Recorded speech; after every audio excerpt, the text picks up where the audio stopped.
I have finally gone mad. Can you complete Resident Evil Village using only a knife? The rules are simple. You can only use a knife. And that's it. I will also be completing this challenge on standard mode because after attempting this on Village of Shadows, I swiftly realized why there are no knife-only videos of this game on YouTube. My first real challenge was transporting my morbidly obese daughter to bed. After playing around with a monkey, I placed her into the crib. I then sat down for a romantic evening with my wife and oh balls, she's been shot. Chris, now having given up from punching boulders, pops a few more caps in her face. And I get a rather rude bonk on the nose from this Sam Fisher wannabe. After then waking up in Pablo Escobar's wet dream, the snowy woods. I trek through the snow into a nearby shack in which I decide I'd like to greet the locals.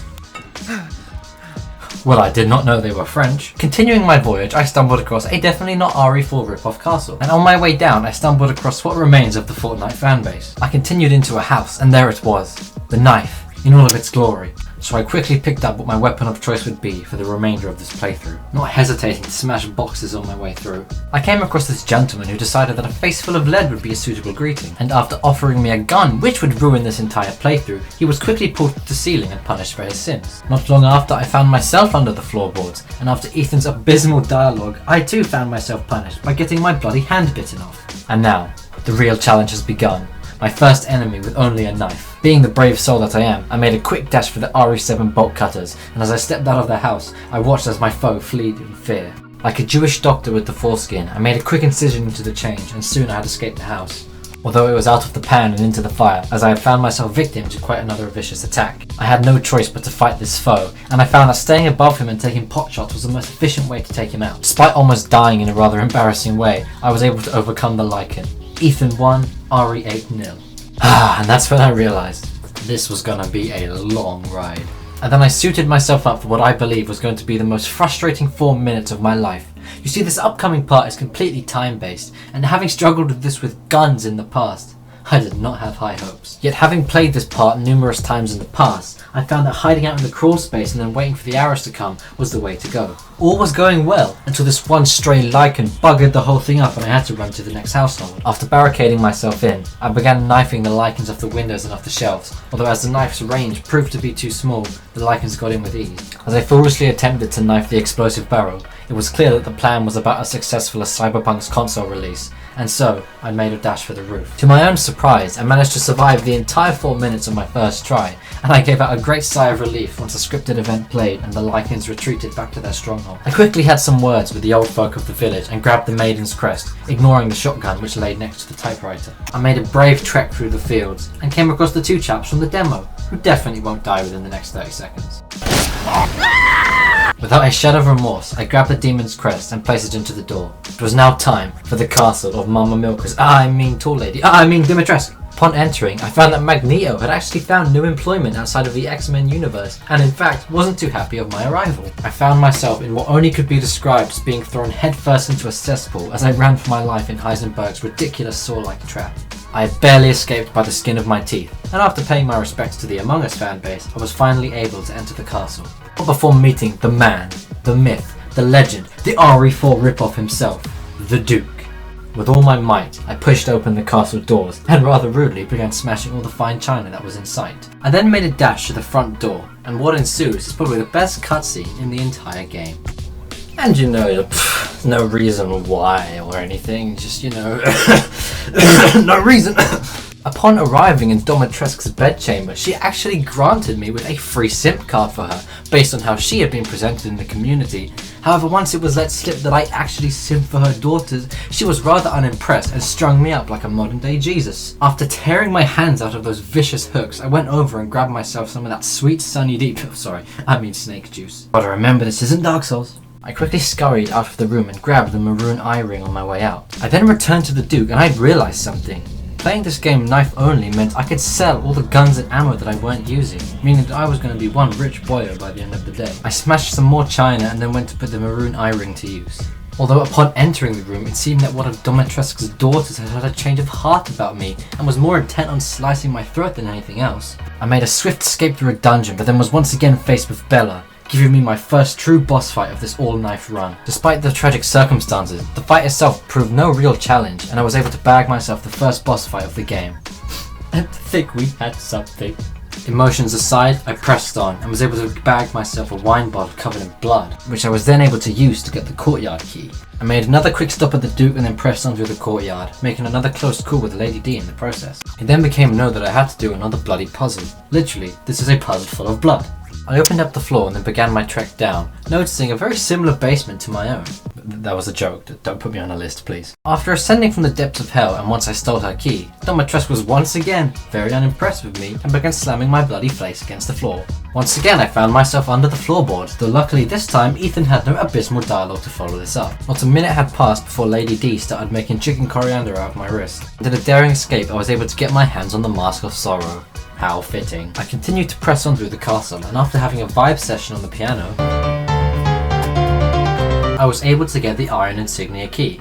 Although when I opened the door, I was faced with the second daughter. This fight once again didn't pose much of a challenge, but I won't lie when I say those cries of sorrow almost brought a tear to these manly eyes. I could then get my hands on the Mask of Joy, but then I was met with a dilemma. For this upcoming puzzle, I had no choice but to use a gun. I simply could not escape it. Although after some quick research, I found out about the Knives Out achievement, which stated that there were certain exceptions to this challenge, including this puzzle, and so now for the remainder of this challenge I will be basing the rules from this achievement. I then proceeded to continue the puzzle as I normally would, and then after this proceeded to the rooftops. The mutant bird creatures posed more of a challenge than I actually thought they would, and so to get the mask I had to go full balls to the wall without the convenience of a sniper rifle to take them out at long range. I quickly grabbed the mask and like any citizen of North Korea I got the bloody heck out of there. Now with the key I progressed upstairs and was able to fetch myself the Mask of Pleasure. I now had to deal with the third and final daughter, so by moving the shelf and throwing the pipe bomb, which is allowed, I was able to swiftly put an end to her. Whilst putting in the masks I had one more close call with Lady D, and sooner or later I found myself outside the castle. Now it was time for the fight. This was the boss I was most worried for.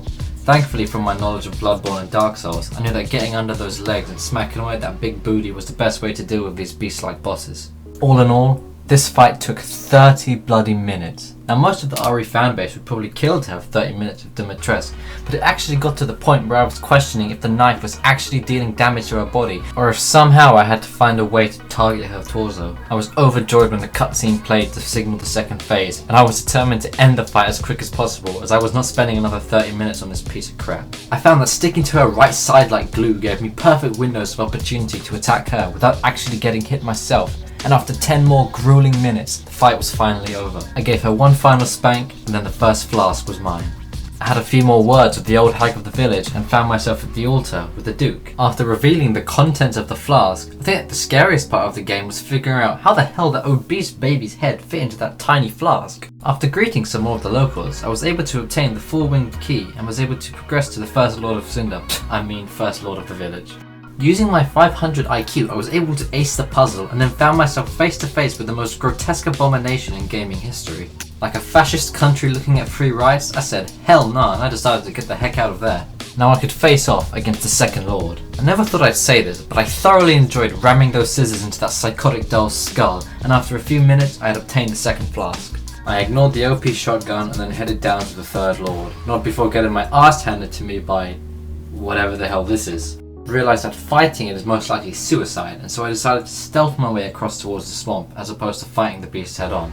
I then hacked away at what definitely is not Moreau's semen, wink wink, and then proceeded up the ladder. I began my descent into the reservoir and was able to grab the third flask. Although as Ethan decided to be a cocky little mofo, it was clear I'd have to fight my way out. I prepared myself for a little boat ride and then oh balls, I forgot the key. Since I had played Splinter Cell for a whole 2 seconds, I was practically a stealth expert in my grab of the key, and then being the stealth expert that I am, I bloody pegged it back to the boat. On my way I found Nemo and stumbled across this strange laboratory. It was Chris, who was rather upset that Ethan had refused to date Claire and continue the Redfield lineage, and in his rage summoned a fish monster from hell to enact his revenge. It had now become clear that Resident Evil Village had become Super Mario with this bloody platforming level, and after Ethan's epic one-liner, caught myself a big one, I was able to open the sluice gate and begin the fight with Moreau. I won't lie when I say this fight took me 4 tries, and in total about an hour's worth of attempts. The general gist of this fight was exactly the same as Domitrescu, however I found Moreau's attacks very difficult to read and ended up getting very impatient and getting hit on a regular basis. Although patience is a virtue and I was able to overcome the enemy. Upon his defeat, it also seemed that Moreau had decided to change his franchise and had become a Left 4 Dead boomer amidst his demise. I had crafted the 6-winged unborn key, although not long after this I'd got a little call from Wait, Walter White, is that you? Oh, sorry, wrong Heisenberg. Directions brought me to the Lycan stronghold, and as I'd be a bit of a plonker trying to fight them all, I decided that making a bottle to the gate was the smartest option. Upon entry, I gave Ethan another little workout and then was greeted kindly by Urias, the leader of the Lycans. This mini-boss was never too difficult to begin with, but when the two Lycans came in, I actually thought I was going to die. Yet despite this, the lad slammed his own hammer down and ended up killing one of them in the process. And with the Lycans dead, I could easily finish off the fight and grab the final flask from Heisenberg. I placed all flasks into the altar and then was able to receive the Giant's Chalice, which I could then use to raise the bridge to the factory. I took a little stroll and then found myself talking to what seemed to be the reincarnation of John Lennon, and after meeting this handsome chap, found myself at the rear end of another scripted chase scene. Inside the factory, I practically just ran through every single enemy in sight, until I realised that they were really bloody easy to kill and it would probably be more efficient just to do so. After being a brave soul and running past the drill man, I used my 3 seconds of DT knowledge that I had learnt in school to craft myself another mould. Navigating across the crushers was fairly simple, and at one point I was even able to use them to farm from enemies. Embracing my British heritage, I began stabbing the guy with the knife, and realising that this was taking forever, I knew it wouldn't exactly be a viable option. I restarted the power and then frickin' booked it back to the doorway as quick as I could. I made Heisenberg's key, and then not long after it was time to fight Sturm. This fight was actually one of the more easier ones in the run, although through some experimentation I was actually able to figure out something pretty neat. By swinging twice and then quickly blocking after, you could cancel out the knife animation, which would also mean there was no cooldown, allowing you to swing nearly indefinitely for as long as you could keep it up. And as you will see, this became extremely useful later on in the run with other bosses and enemies. Although going back to this fight, the fight was over with about 10-15 minutes and there was no overall challenge. Heisenberg, having now mutated into a literal transformer, rather rudely decided to chuck me off the side of the ledge and out to the bottom of the factory. Down there, I met Chris, who instead of killing me, explained that the only reason he murdered my wife was so I could date Claire. Ignoring him, I stole his new mech robot tank and decided to go and fight Heisenberg. Now, for obvious reasons, as you can see, it is clearly impossible to do the entirety of this fight using only a knife, as you need to use the tank to fire at his weak spots. However, once phase 2 commences, it's back to the old apple slicer for you, matey. I found that the easiest way to deal with him was going up behind him and clapping away at his metallic arse cheeks. And although time consuming, it was definitely the way to go. Once again, the game had forced me to use the cannon in order to finish the job, and with that, the fight was over, a rather easy challenge at that. Arriving to compliment my efforts, Mother Miranda finally shows up, although it's made clear that Ethan isn't really the sociable type, and demanding that she stop acting like a coward, Ethan insists that she comes out and faces him like a man, and in doing so, she swiftly rips out his heart. Great work, Ethan. Great work. Now it was time for Chris's section, and I must say, easiest part of the game by far. You see, Chris has a karambit knife, and using the animation cancelling exploit that I discussed earlier, he absolutely shreds through every single enemy in sight, making his entire section a cakewalk. After then struggling to jump over 1 inch of fire, it was down to the cave, where Chris proceeds to plant a nuclear bomb onto the Megamycete. After realising that he is only 50% Chad and is actually also 50% mold, Ethan is resurrected without his heart, and now it's time for the final fight with Miranda. Kinda ashamed to admit, but I actually struggled more with Moreau than I did with the final boss of the game, although at one point I wasn't actually sure if I was allowed to shoot the energy spheres above Miranda and ended up just tanking all the shots instead. Despite attempting to use a knife, I was unfortunately forced by the game to use a gun during the end to finish off Miranda, and at long last bringing a close to this absurd challenge. And there you have it. So, is it possible to beat Resident Evil Village using only a knife? Well, of course it is. With a few minor exceptions here and there, it's totally possible to do so. Well, on standard mode at least. And if attempting this on Village of Shadows, just beware. And with that, I'll see you chads later.